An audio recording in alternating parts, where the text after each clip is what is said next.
Hello, everyone. I'm so excited today to be talking to Anar Allidina. I had met Anar when she was living in New York and when I was living in New Jersey. And it's been so long since we have connected, but I have followed your journey and been so inspired by, how you teach and who you are and like your practice and your kind of just like living your truth and teaching it, and it's so beautiful. You always look so amazing and so radiant.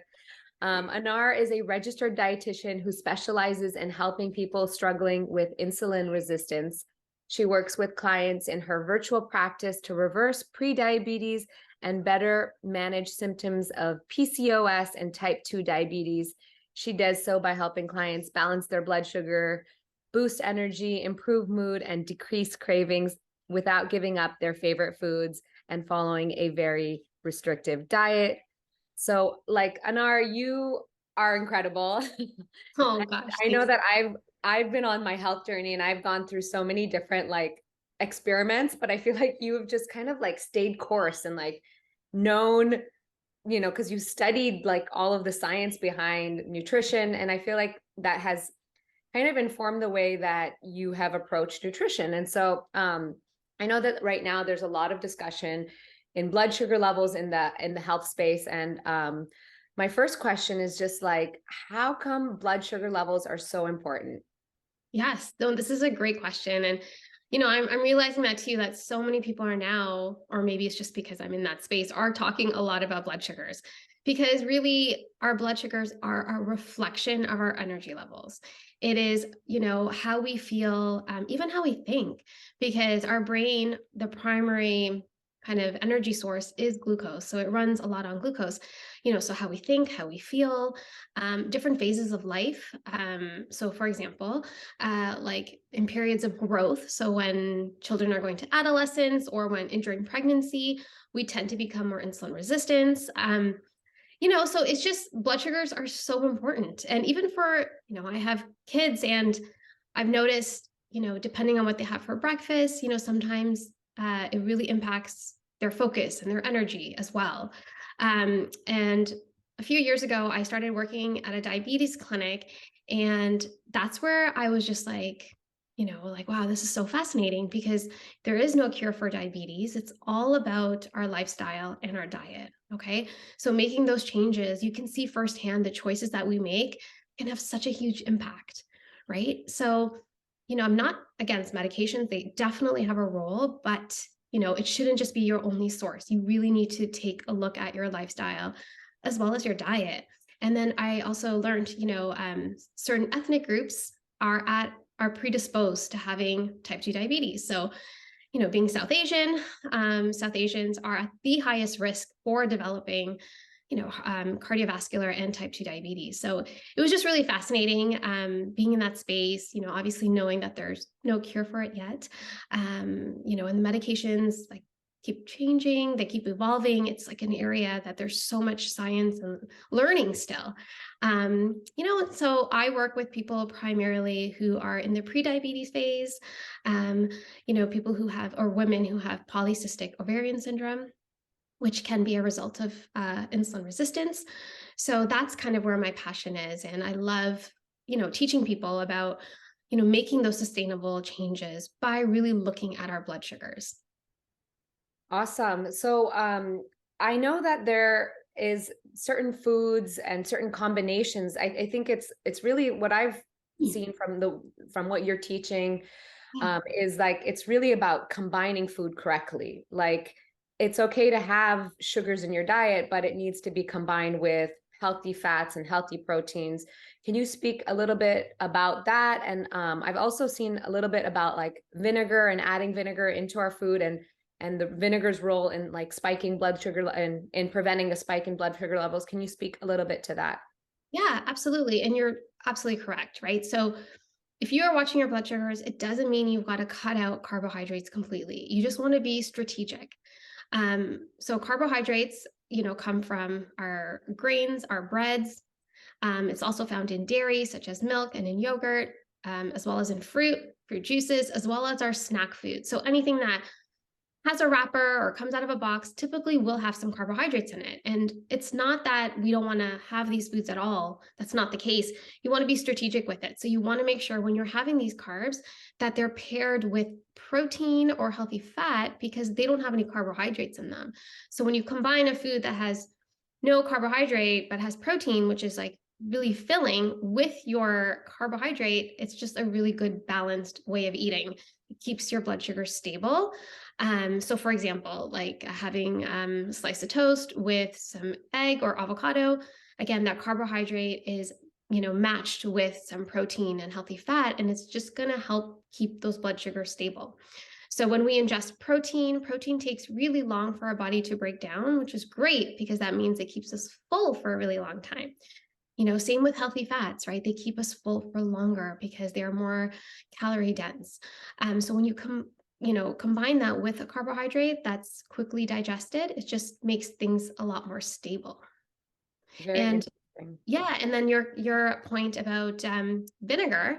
So yes, so having vinegar, if you're having a high carb meal, so let's say you're going out for pasta, you're having pizza, and again, this is more so for people who are at risk, right? So people who have insulin resistance, those who are in the prediabetes phase and are trying to make those changes.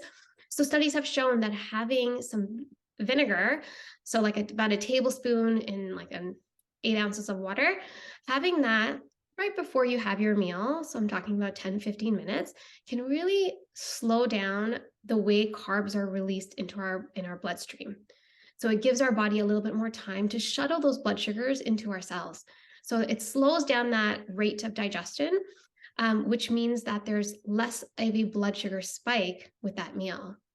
So, for someone who is, doesn't want to give up their favorite foods, don't want to enjoy, a dinner or graduation or whatever it is, they can have some of these tools in their back pocket so they don't feel so restricted. Amazing. And is it just having it in this water form, or can they also have it like a salad that has a vinaigrette on it, for example? That's perfect. Yes. So yeah, you can, if you don't want to have a vinegar water concoction, you can definitely use a vinegar based dressing. That will just be as good. So it's great. You're starting with like a salad, which is, going to be really helpful. So yeah, you can definitely add it to your foods if you don't want to have to drink it on its own. Amazing. So the next question I had is just really about plant-based eating and blood sugar levels. I think that, I've really struggled with my own diet over the last 10 years, experimenting with so many different types, from medical medium who was saying like, eat just like fruit all the time. And Yeah. I did that, and, like the effect that it had on my body. And now I feel like I'm coming into like more of a balance with trying to balance like eating how you are teaching, and it kind of just happened organically. So can you speak, I think one of the things that I struggle most with is being a plant-based eater, how I can balance like having enough protein in my diet, especially if I'm like doing resistance training or these types of things. So can you speak a little bit about plant-based eating, blood sugar levels, and like is it a sustainable and healthy way of eating if someone chooses to eat plant-based or vegan or vegetarian, or do you not recommend it at all? I would love to know kind of your thoughts on this whole, Yeah. in No, life that's, eating. yeah. And I'm so glad you're asking this because yes, I have worked with clients who, are vegetarian or vegan and are trying to manage their blood sugars. So you're right. The main thing you want to really focus on is getting enough protein in your diet. Because being vegetarian or vegan, the default is carbohydrates. They tend to have a high carb diet, right? And then, if you're not meeting your protein needs, it's kind of skewed. So you're getting more carbs than protein, which is not great if you're dealing with blood sugar. So we want to bring that protein level up so they're matched. And, really focusing again, whether you're vegetarian or vegan, making sure you're getting the right protein sources is going to be so important. And then amount. So the amount of protein we need, it does, vary person to person depending on their weight and gender. So, that's where meeting with a dietitian can be super helpful because they can calculate how much you actually need depending on your goals. So, aiming for at least 20 grams of protein at breakfast would be ideal for anyone, whether you are vegan or not. So some vegan options that, are quick, and readily available. For example, hemp seeds, those are amazing. They're the seeds, there's chia seeds, flax seeds, and hemp seeds. So hemp is highest in protein and it's tasteless, and you can just sprinkle it on foods to naturally boost your protein, right? Doing tofu is wonderful. A lot of people are afraid of tofu, but getting in its whole form is absolutely okay. So, doing like a tofu scramble, adding a few servings of tofu into your diet is going to be super helpful to get that protein in. Quinoa is again, it is a grain, so it will have carbohydrates, but it does have a great source of protein in it. And it's a complete protein as well. And then there's like edamame, again, really fantastic. A lot of healthy fats, a great source of protein as well. So it's just knowing which foods to kind of choose, and kind of making sure it fits in with your diet, because sometimes what I definitely find with my clients who are vegan or plant-based is that their carb intake is higher relative to their protein. So kind of adjusting that does take some tweaking, and especially right now, so there's so much awareness, and food companies are doing a really great job of kind of, switching to the more plant-based alternatives as well. And based on that note, what do you feel about processed food and like food companies and having food in its whole form, like, vegetables and fruits and legumes and whole grains and these things like tofu and things like that versus processed foods that have been, that have some type of like protein added or like even pea protein, for example, powders that, someone who's plant-based might use? Or what do you think about those kind of processed foods? And do they have a place in our diet? Yeah. So you're right. For example, just talking about this, like Beyond Meat, for example, and those fake meat that are vegan, which is great for people to have that option. But at the end of the day, I mean, it is very much processed, Yeah. and there are a lot of fillers in there. So, I would say definitely you want to treat that like red meat. So you don't want to have that very often. It's kind of like a once in a while thing. It's not something that you want to bring into your diet every single day. Yes, sticking to whole foods is probably the best thing you can do. So again, sticking to its whole component. And, sometimes there is a need to have a protein powder, and, just trying to find one that is as clean as possible without any added, added sugars and fillers in it. There is a role, like, you can definitely have that in there, but you just want to be careful and like look at the ingredient list to see what are you getting in. Like I said, there's so many different, brands out there that are vegan or plant-based. So you just want to like do your research. It does take a little bit of time to read a nutrition label, to understand, what it's actually telling you, and to make a really good choice. But definitely, you don't have to be very strict in terms of like, you can't have any packaged foods, but you want to think of your diet and you want to try to get as many whole foods as you possibly can. That's going to be your biggest, takeaway from that for sure.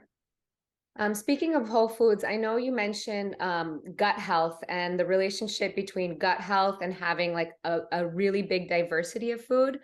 Yeah. Could you speak a little bit on that? Yes. So, when it comes to so many diseases that we see today, so like diabetes, heart disease, cancer, Alzheimer's, one of the underlying causes of this is inflammation. And, having, so controlling that inflammation and really being mindful of what you're eating can really be huge. So when we have a healthy gut, it just really helps with reducing inflammation in our body. And getting a variety of foods, that are high in fiber, so a lot of plant foods. So even if you are not plant-based or vegetarian, but adding in plant foods as much as you can is going to really help with that diversity, right? So, fiber is found in like fruits and veggies, nuts and seeds, beans and lentils, and whole grains. So that's a fantastic way to help diversify our gut bacteria. Also choosing fermented foods like yogurt, if you are able to tolerate that, kimchi, sauerkraut. These are foods that really help with diversifying our gut bacteria. And again, these are all whole food based as well. So, just looking at the fiber in your diet, that's one of the best ways that you can help with kind of, increasing or helping your gut bacteria, which then can really help with so many other conditions too. Amazing, amazing. So you've noticed that increasing fiber and a diversity of plant foods helps lower inflammation? 100%. So sticking to whole foods is, especially in its whole form. And honestly, like, I know there's no one diet out there for everyone, but one diet that does come close, I would definitely say is the gold standard is the Mediterranean diet. So again, it's focused. If you look at the principles, it's all on, fruits and veggies, beans and lentils. It keeps kind of red meat at a minimal, processed sugars at a minimal, and it's all based on whole foods. So following like a Mediterranean eating pattern is probably your best bet if you wanted to base your eating around one type of eating. So following the Mediterranean diet, I think would be amazing. So getting a lot of omega-3s from fatty fish, from walnuts, from flax seeds, maximizing those healthy fats, the lean proteins, and a variety of like high fiber foods that can really help with so much. Amazing. So we are living in, the West, like Canada, America. Yeah. We're not living in the Mediterranean. So is it okay? Like, what do you recommend in terms of like meal prepping and like, managing our busy lifestyles and trying to like eat this balanced diet? Like, what recommendations do you have for someone who's like busy, who works and like is also trying to do this diet stuff? Like, is meal prepping something that you recommend, and how do you go about doing it? How do you go about grocery shopping and planning to, cook for your family or for yourself? Can you speak a little bit to that? Yes. Okay. So I am a huge fan of meal prep. I think it really does set us up for success. And sometimes like we all experience this, like when we are busy, when we're stressed, like we forget to eat, and then we're hungry, and the first thing that our body actually is telling us that we need energy. So carbs are like quick and easy, right? They're so simple, easy to get in. And if you are watching your blood sugars, you really want to be careful because you need to pair those carbohydrates with, protein and healthy fat. So that's why, meal prepping, especially if you are concerned with any kind of health condition, is kind of your best bet, and it sets the foundation.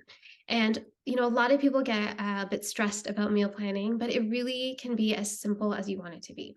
And the grocery stores nowadays are, we should look at that as like our friend because they have a lot of like foods that are like pre-chopped, packaged for you. So taking those shortcuts is absolutely okay, to help. We are all busy, and life is hectic. So taking those shortcuts at the grocery store is absolutely okay. Using frozen fruits and veggies, another really fantastic way to maximize the nutrients. It's also budget friendly as well, especially when you're at a season. And so take advantage of those because it's super easy to even, roast frozen broccoli or, add them to a stir fry. So you're getting that variety. You're not worried about food waste. Things are not going to go bad, especially if you are living on your cooking for one, right? So you really want to be mindful that way too. So use the grocery store to your advantage. When it comes to meal prepping, this is something that I teach my clients that I personally follow as well. So on a Sunday, I'll set aside like an hour or two. It's not perfect every weekend, but I'll try to think about, okay, and dinner for me is my biggest worry, I guess. Like breakfast is pretty easy. We do like a rotation. Lunch is usually leftovers or, it's something that we can kind of manage. But dinners tend to be where I focus a lot of my energy on. And I know a lot of families that do as well. So, so on a Sunday, I'll just plan out like for Monday, what that dinner would look like. So for me, I try most Mondays to do like a meatless Monday. So that's like kind of a vegetarian day. So, I'll do that for Monday. Tuesday would be like a beef or chicken. And then Wednesday would be like our seafood. So, if I think about those three proteins, so I'm thinking about the protein first, then all the rest can kind of fall into place, right? And then Thursday, maybe it's a leftover day. And then Friday, I'll think of that, as the week goes on. So just, you don't have to prep every single meal. Just start with one that kind of has requires the most energy. and start there and just think about, and trying to add that variety in, so, we know we want to get in at least 2 servings of fatty fish a week. So if I factor, a dinner that's based around a seafood, that would help with that. Adding more plants to our diet. So doing like a meatless Monday is really great, especially on the weekend if, we've eaten out or, whatever the case may be. Now we're approaching summer, so it's a lot of barbecues, right? So it's just kind of help keeps things in balance. So that's how I like to think of it. It could even be just prepping a salad or getting your vegetables ready, or after you go grocery shopping, cutting a few things, putting them in containers so you can see them in the fridge, can really go a long way. So taking those small steps and starting with one thing and then building from there, as you kind of get used to their process, it really does make your life a lot easier. It sounds like a lot of work at first, but as you get into it, you'll make some changes, you'll do some tweaks, and you'll see what will work for you. But definitely meal prep is such a game changer. For example, something that I do is sometimes I'll just boil a bunch of eggs, keep them in the fridge. It lasts about a week. So it's great as a snack. It's great, as a breakfast or adding to a salad at lunch. So it's just easy choices. And you always want to think about protein first, because that's kind of the hardest one to plan out when things are hectic. So 2 questions. What is your favorite plant protein that you would recommend when you're thinking about the proteins? My favorite plant protein, I'm going to give you 2. One of them is tofu. I think that is so wonderful. It's, again, budget friendly. It is a quality protein that you're getting in. And it's awesome. So you can, again, use this in like smoothies and desserts, as a meal, as a savory meal, adding, soft tofu, silken tofu into a smoothie. It's just such, it's so great. It's so versatile.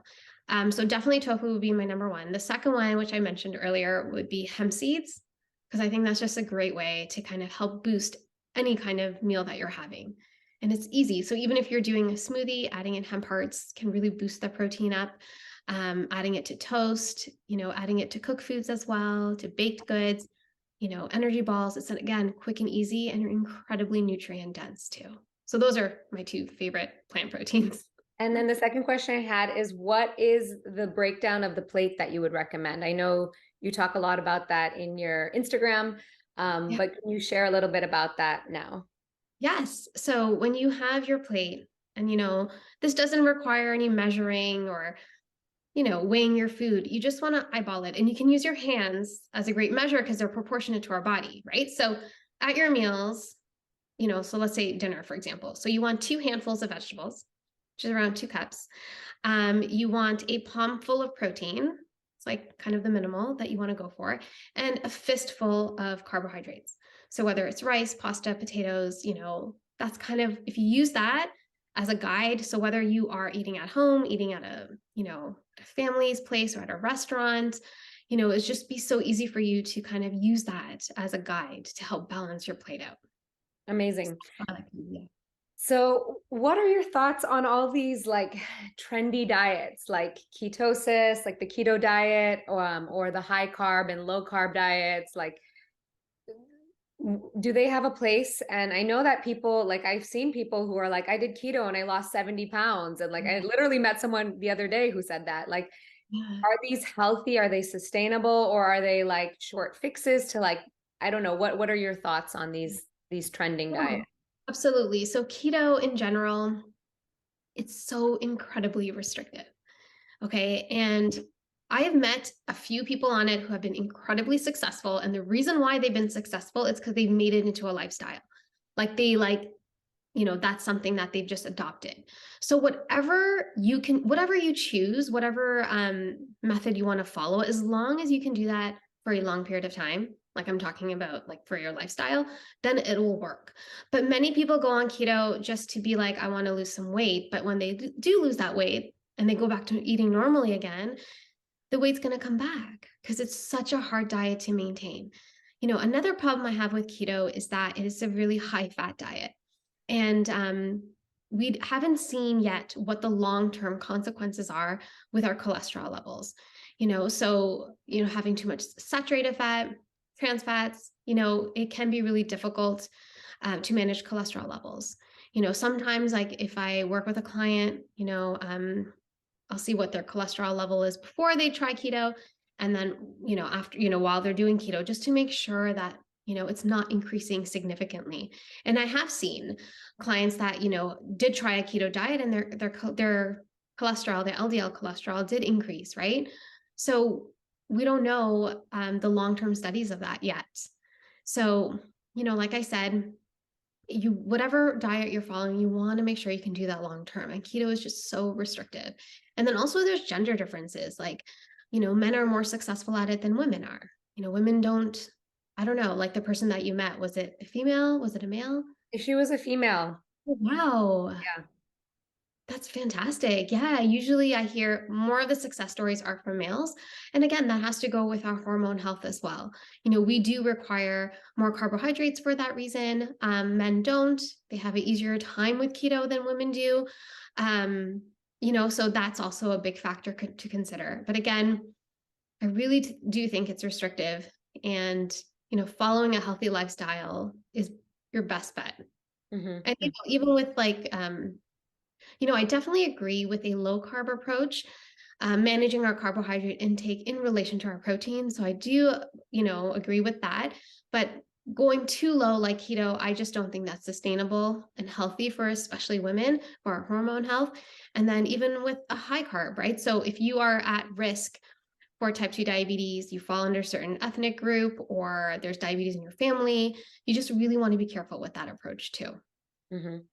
So, when it comes to macros and calorie counting, do you recommend these practices to like be aware of like macronutrients breakdown, or do you just kind of think more in terms of like what's my protein, what's my carbs, what are my, greens, like vegetables, like how do you approach it? Do you recommend people go on that tracking and calorie counting, or more big picture?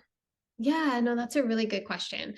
So when I work with my clients, I do ask them to track their intake, because whatever you track is going to change, right? So having that awareness, especially when people don't realize that they may not be getting enough protein, or perhaps they're getting too many carbohydrates, right? So we won't know that until we see that, until we, track it and kind of understand that.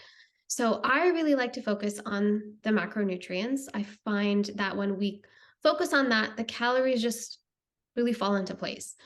So I don't think calorie counting is everything. Yes, with weight loss, you want to be in a calorie deficit, but you also want to be careful because the nutrients matter so much more.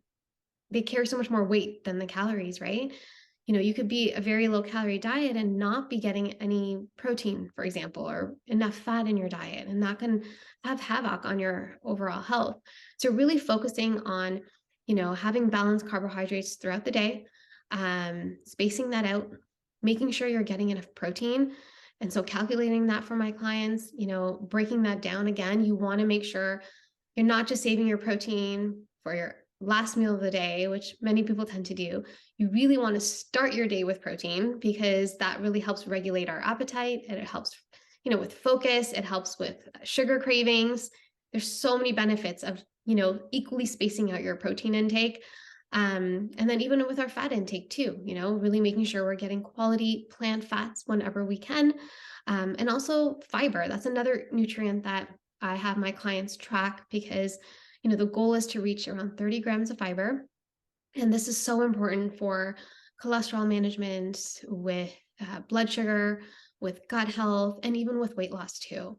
So I like to focus on the nutrients versus calories. And then, we can kind of change things need be if it needs to be. Amazing. The next question I have is just about meal timings. Is there a specific time that is like best to have meals, is, following a schedule, and does that help our bodies and our rhythm? Yeah, so this is great. So yes, the more routine we can get with our intake, the better off we are, because then our body kind of follows that. You know what I mean? We naturally are able to kind of hone into our hunger and fullness cues. So I really do think that having, set meal times can be so helpful. And when it comes to blood sugars, I really like to focus on having balanced meals, like 3 balanced meals. Cutting back on snacking can really help with keeping insulin levels low. So, for someone who grazes a lot or snacks a lot, we'll see a lot more fluctuation in our blood sugars. Our insulin levels will tend to be higher. But when you stick to 3 solid meals and give enough space in between, so definitely I like to recommend, trying to stick to 4 hours in between meals. Sometimes you may need a snack, and that's okay. You want to listen to your body. But if you are having a balanced meal, then it should give you 4 hours of lasting power at least, right? So typically having breakfast, and then 4 hours later, you'll have lunch. So if you have breakfast at 8, lunch is at noon. And then from, noon to dinner, let's say it's 6 o'clock. If you've gone more than 4 or 5 hours without eating, that's when having a planned, strategic snack could be incredibly helpful. So for example, it could be a piece of fruit with some nuts. So again, you're combining the protein and your carb, and then you have dinner. So again, minimizing snacking. So minimizing snacking after dinner can also be really helpful. And especially for many people that I work with, they won't have breakfast, and then they find themselves snacking more during the day or the later part of the day. So we really want to try to eat within our circadian rhythm, right? So you want to eat earlier and try to end eating after dinner. So if you find yourself snacking a lot in the evening time, that can impact your sleep, obviously your blood sugars. It could just, not make you hungry the next morning, which then puts you into that cycle. So, I definitely say if you want to work on changing your diet and you don't know where to start, you want to start with your first meal of the day. That's going to set the tone. So if you are someone who doesn't wake up hungry, wait till you are. So typically, if you can have breakfast before 11, I think that would be great. And as you kind of get more into a routine and regimented, you'll notice that you will be getting hungry earlier. And, a lot of people say, I don't wake up with an appetite. And they kind of pride themselves on that when really it just means that you could be running on stress hormones, right? So waking up with an appetite is actually a sign of a really good metabolism. So the more efficiently you are able to kind of burn your food, it's just better for your overall health. And you can train yourself, right? So if you're not hungry right when you wake up, that's okay. Wait an hour, wait an hour and a half or 2, and try to get into the routine of that and give yourself 4 hours in between your meals. And at your first meal, you really want to think about having protein. So one way of doing this to kind of keep things easier is to think of having a savory breakfast.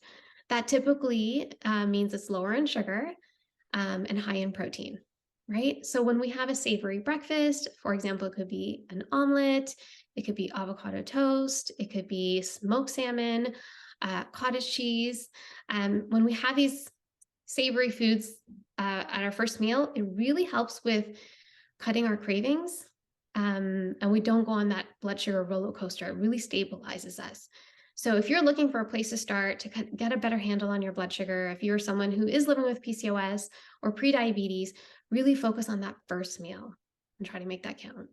Amazing. Okay, There. so you just mentioned about people who have PCOS or prediabetes. Is there other things that they can do other than just focusing on their first meal of day to help with these conditions? Absolutely. Trying to get as many plant foods in as possible, making sure you're getting non-starchy vegetables at your meals, like leafy greens, foods that are seasonal, that would be really great. So trying to get in, and this is for everyone too, at least 4 to 6 cups of vegetables a day, which sounds like a lot, but like a typical salad is around 2 cups, just to give you perspective. And vegetables don't need to be raw or in a salad form, especially if you have digestive issues or sensitive tummy. Cooking your vegetables breaks down that cell wall, so it's easier for our body to digest. So steaming, roasting, having it in a soup form or having it into a smoothie, these are all great ways that you can bring in more veggies in your diet. If you are going to choose a snack, doing vegetables with a dip like hummus is great. So you really want to focus on I want you to think about what you can add to your diet, right? So adding protein in the morning, adding your vegetables into your diet, adding those high fiber foods. So what fiber does in our body is that when we digest it, it expands. So it takes up space. So that means we're full for longer. But then it acts like this detox, and it acts like this sponge, and it attracts all like the blood sugars, the cholesterol, the hormones, and we just excrete it. So it's a natural detox. So, making sure you're focusing on high fiber foods can really be super beneficial for blood sugar management, for hormone regulation, and for fullness. So if weight loss is something that, you are working on. So, yeah, so including more fibrous foods, so more plants in your diet, focusing on the protein, and just minimizing, well, yeah, like the sugary foods. So definitely, if you are PCOS or prediabetes, minimizing the liquid sugar that we get. So this is our juices, our pop, our, special coffee drinks. Anything that's liquid in form, it hits our blood sugar or our bloodstream so quickly because Yeah. we're not chewing it, right? So that chewing helps slow down the digestion. But when we're drinking something in a liquid form, it can just shoot up our blood sugars. So really thinking about your drinks, being strategic with it, switching to water more often, cutting back slowly on the sugar that you're adding into your coffee or tea. These are all small things that you can do. You don't need to be drastic. You don't need to cut out sugar completely, but just cut back on how much you're having. So if you are used to having, you know, a few teaspoons of sugar in your tea or coffee, cut that to like half of that until your taste buds will adjust. If you like to have juices, maybe diluting that with some sparkling water or regular water could be an option. So you really want to be careful with the sugary beverages for sure. That's like something, Mhm. And just to follow up on that, does fruit have a place in the diet then? Like, how do we manage getting fruit but not spiking our blood sugar levels? Yeah. So when we have whole fruit, we are getting that fiber as well. And again, we're chewing it. So it's slowing down, right? So when we're juicing, we're just getting the juice as it is. Even smoothies, again, it's in a liquid form, so it does hit our bloodstream quicker. But when you are making a smoothie, you want to make sure you're adding enough healthy fats. So that could be nut butters, it could be avocado, right? You want to add in that protein. So hemp seeds are wonderful. If you eat dairy, adding in some Greek yogurt to help stabilize your blood sugars. So it's not that we can't have fruit. Yes, there is a place for it, but we want to be smart about it and add protein with that so it doesn't spike as much. Mm-hmm. And just the liquid beverages on its own, that's something that you really want to think about. And if you want to have something sweet, don't have it on an empty stomach. Have it right after a meal so your body can, it's better metabolized and broken down as opposed to spiking our blood sugars right away. Okay. So, yeah. Um, yeah, and I guess like so I've read so many books like over the years about, nutrition and health, and sometimes you read stuff and they talk about like rate of digestion and all of that. And so there was a time where I used to always think eating fruit at the beginning was the best thing because the rate I of know. digestion of fruits is quicker. But Right. from what you're saying, it sounds like it's actually the opposite, that you want to have it at the end Right. because your blood it's more about blood sugar levels than it is about rate of digestion. Exactly. Yes. Yeah, you're right. And, a lot of people, do ask me about that. Like, oh, shouldn't we have fruit in the beginning? And no, not necessarily, especially if you are working on your blood sugars or have prediabetes or PCOS, like I mentioned. You want to keep anything sweet right after your meal. You don't want to have that on an empty stomach. And if you do, then you just want to make sure you're pairing that with a protein source or a fat source to help slow down the rate of digestion. Amazing. Is there any other last, pieces of wisdom that you want to impart on all of us? This has been so incredible. I feel like we covered a lot of ground, and I feel like there was a lot of amazing, tangible things that people can start implementing right away. Yes, no. So like just remember if you are working on a health condition, yes, diet, especially for blood sugars, we talked a lot about diet, but there are other aspects as well, right? So there's our stress, our sleep, supplements, our movement. All of these other factors really do play a role in our blood sugar management as well. Diet is definitely a big piece, but there are other pieces as well. And, we didn't talk about this, but testing your blood sugars, if you are changing your diet, to make your A1C lower, to help bring your blood sugars down, it would be a great idea to start testing your blood sugars to see, because those numbers give us information. And, just tracking our fasting blood sugar could be really helpful as well. So there are a lot of other pieces, and I know we focus on diet alone, but yeah, if you guys have any questions, just feel free to reach out to me and I'll be more than happy to help with that. And what is the best way for people to connect with you if they want to work directly with you? Yeah. Is it best to reach out to you from your website or from your Instagram? Yes. So I spend a lot of my time on Instagram. So that would probably be the best place. But if you don't have Instagram, then just my website. You can definitely fill out the form there and I'll be in touch that way too. Okay, amazing. Thank you so much. This has been like such an amazing like little crash course in blood sugar levels, and I feel like a lot of people are going to benefit from this information, and you're such an incredible light to this world, Oh, and I'm thank so you. grateful that our paths have crossed, and that you're doing this work to help others, and I'm just like I'm beyond grateful to you for Oh, taking the time today.